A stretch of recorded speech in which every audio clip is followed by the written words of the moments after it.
जय हिंद बच्चों। मैं अमित सिंह नेगी द्रोणेश्वर डिफेंस एकेडमी के यूट्यूब प्लेटफॉर्म पर आपका स्वागत करता हूं।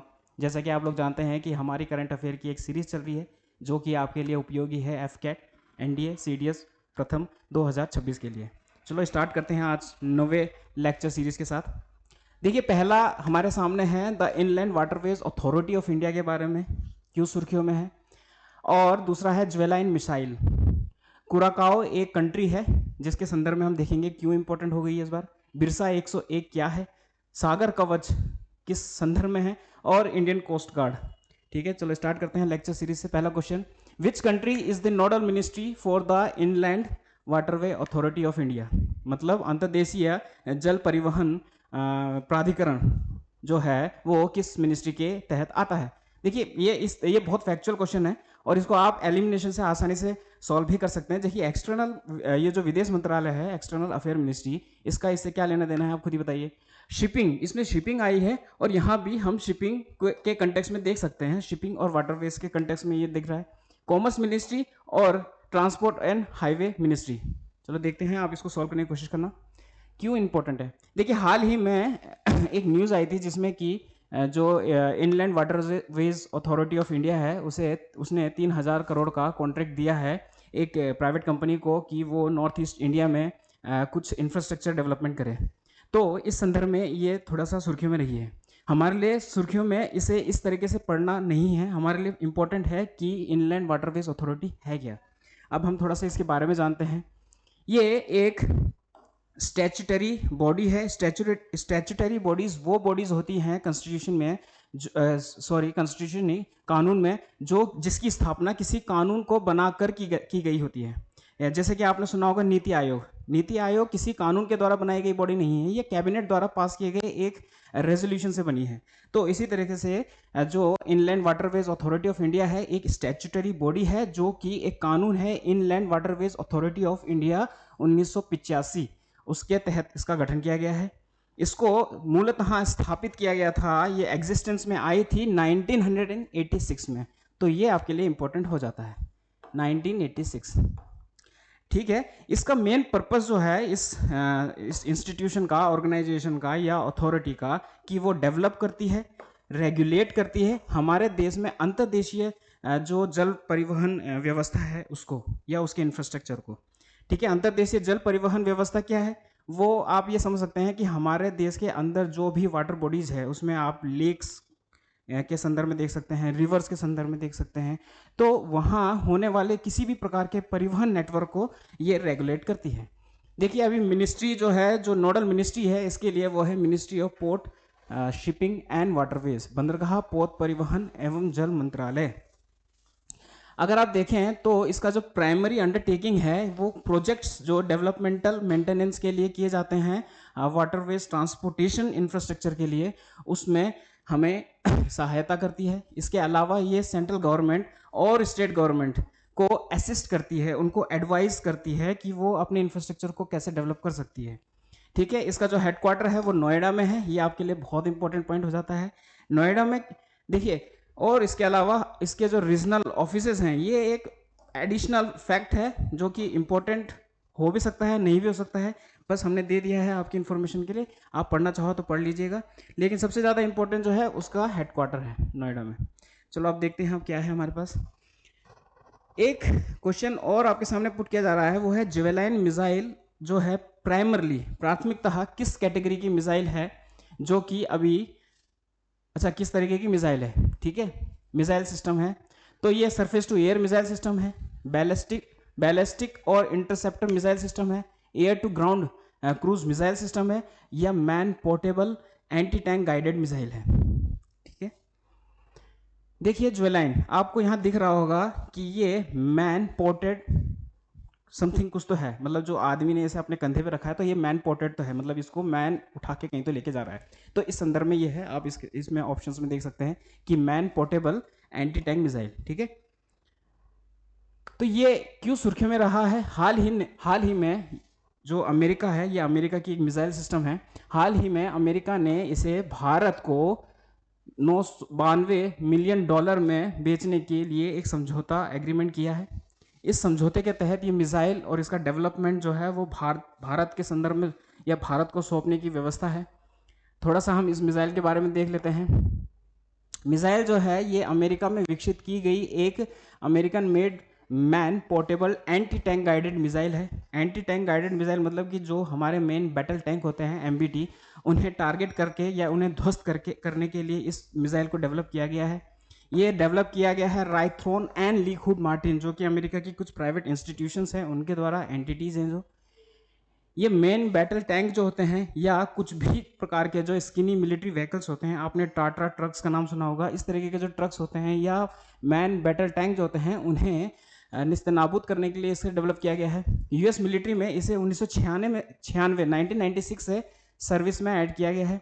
इसकी जो इफेक्टिव रेंज है वो 250 किलोमीटर है, साथ ही जो मैक्सिमम लिमिट है वो 4 किलोमीटर तक की है।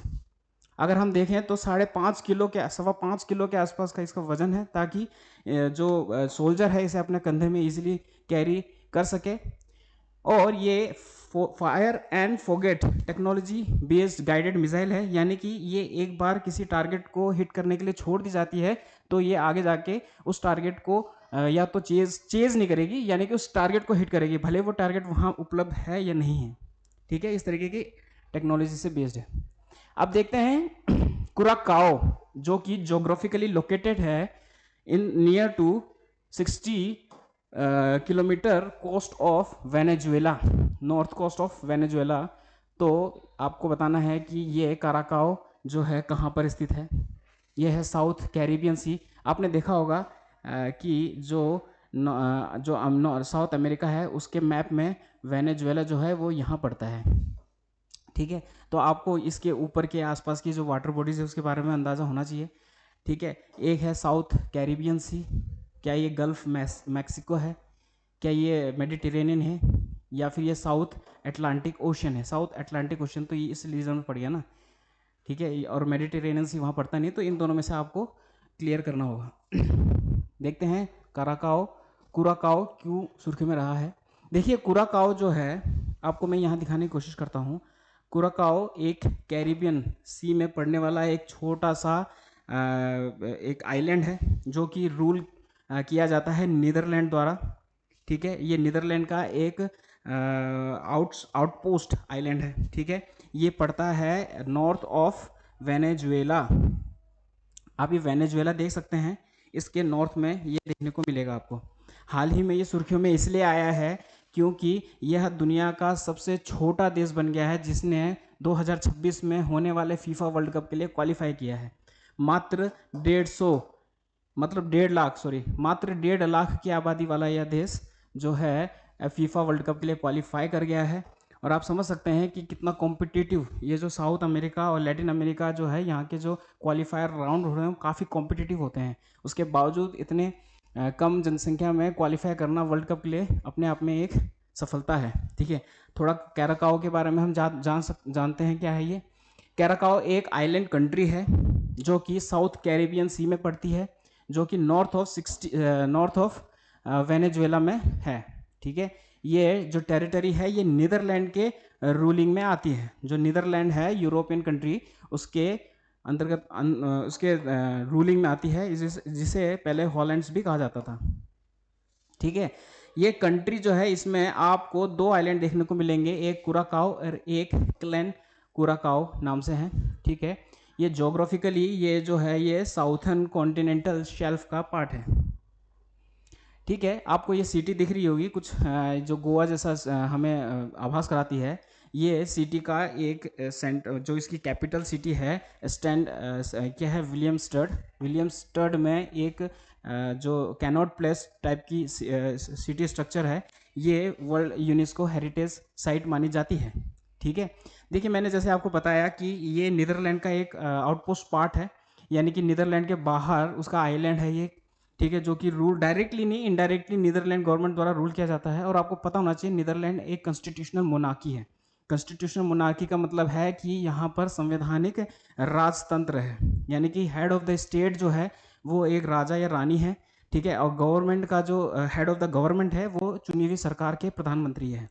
तो इसी तरीके के रूलिंग स्ट्रक्चर जो है वो इस कंट्री में देखने को मिलता है, यानी कि काराकाओ में जो उसका जो हेड ऑफ द स्टेट है वो नीदरलैंड का राजा ही माना जाएगा। ठीक है। कराकाओ जैसे कि मैंने आपको बताया गया है कि ये एक चार्टर के द्वारा किंगडम ऑफ नीदरलैंड से द्वारा रूल किया जाता है। 150 करोड़ लगभग 1,56,000 की इसकी जनसंख्या है। और ये जो मैंने आपको बताया है कि ये जो सिटी है इसका heritage world UNESCO world heritage site के अंतर्गत आती है। देखते हैं बिरसा 101 क्या है।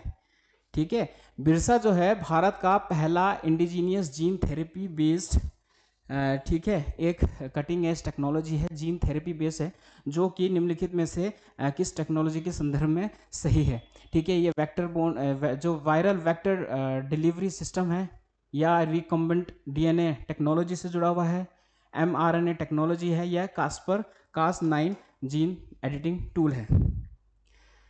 देखिए, हाल ही में ministry of state science and technology द्वारा ये स्केल सेल डिसीज को, या जिस डिसीज के जीन एडिटिंग, जो जीन एडिटिंग होती है ना, में जीनोमिक्स कहते हैं जिसको, जीन एडिटिंग की जो टेक्नोलॉजी है कैस्पर कार के संदर्भ में इसे लॉन्च किया गया है।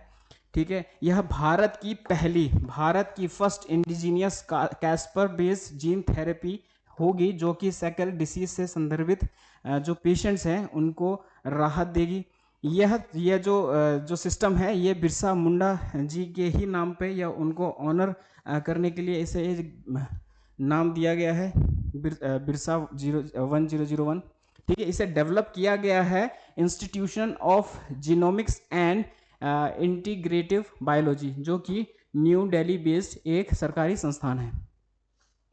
इस टेक्नोलॉजी का जो की फीचर है वो ये है कि ये करेक्ट करेगा जेनेटिक म्यूटेशन, जो कि सेल डिसीज होती है, सेल डिसीज होती है, उसमें किसी तरीके का जो जेनेटिक म्यूटेशंस हुआ है जिस वजह से वो डिसीज का कारण बना है, उसको ठीक करने की ये क्षमता करेगा।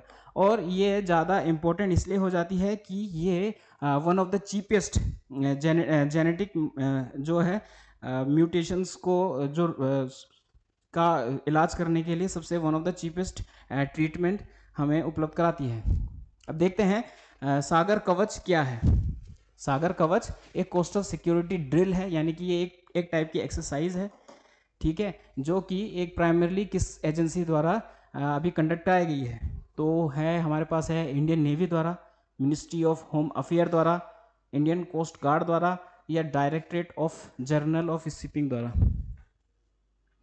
देखिए, ये जो सागर कवच है, हाल ही में इंडियन कोस्ट गार्ड द्वारा सक्सेसफुली कंडक्ट कराई गई है। यह एक जो हमारे तटीय जो सुरक्षा है, ठीक है, उसके संदर्भ में एक समग्र प्रयास है इंडियन कोस्ट गार्ड द्वारा, जो भारतीय तटस्थ बल द्वारा, ठीक है, ये कंडक्ट कराई गई है महाराष्ट्र और गोवा के तटवर्तीय इलाकों में। ठीक है, इसके बारे में हम थोड़ा देख लेते हैं। यह एक by annual coastal security exercise है, ये ड्रिल है, यानी कि प्रति 2 वर्ष में एक बार कराई जाती है। और कराई किसके द्वारा जाती है? ये है आईसीजी द्वारा।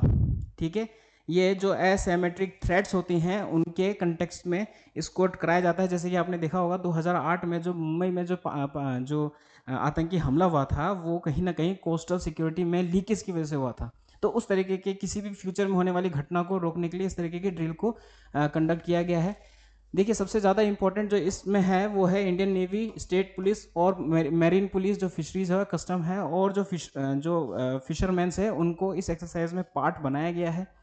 देखिए, कोस्टल सिक्योरिटी सिर्फ आर्मी पर्सनल्स या फिर सिक्योरिटी पर्सनल्स की जिम्मेदारी नहीं होती है। ये जो फिशरमैन्स होते हैं, जो हमारे जो कोस्टल्स में रेगुलर कुछ ना कुछ एक्टिविटी करते रहते हैं, ये उनकी भी जिम्मेदारी है कि वो किसी भी तरीके की सस्पिशियस जो एक्टिविटी है वो उनको आइडेंटिफाई करें और एजेंसीज को इत्तला करें। इस संदर्भ में इसे जो कोस्टल इंस्टीट्यूशंस है, जो इंस्टॉलेशंस है, उनको उनके अटैक को बचाएगा। और इसमें जो फिशरमैन के रोल हैं, पिवटल रोल्स जो हैं उनके, उसको एनहेंस करेगा और उनको इस तरीके की एक्टिविटी में इन्वॉल्व करने के लिए बढ़ावा देगा। अब थोड़ा सा हम देख लेते हैं कि जो की फैक्ट है इंडियन कोस्ट गार्ड के संदर्भ में वो क्या है। पहली बात तो इंडियन कोस्ट गार्ड भी एक स्टैट्यूटरी संस्थान है। ठीक है, स्टैट्यूटरी संस्थान का मतलब मैंने आपको बताया है कि कानूनी रूप से बनाई गई है। इंडियन कोस्ट गार्ड एक्ट 1978 में ये कानून पास किया गया था। ठीक है, जिसे कि 1978 में फॉर्मली बनाया गया। ठीक है, इसका जो मोटो है वो है वयम रक्षाम, यानी कि हम आपकी सुरक्षा करते हैं, वी प्रोटेक्ट। और सबसे ज़्यादा इंपॉर्टेंट फैक्ट जो है जिसमें आप कंफ्यूज हो सकते हैं वो ये है कि ये एक कोस्टल एजेंसी होने के बावजूद इसका जो हेडक्वार्टर है वो पड़ता है नई दिल्ली में। ये किसी मुंबई, कोलकाता, चेन्नई या फिर कहीं और साउथ कोस्टल रीजन में नहीं पड़ता है। तो इसी के साथ आज की हमारी क्लास समाप्त होती है। आपको हमारे प्रयास कैसा लगा हमें बताइए। धन्यवाद।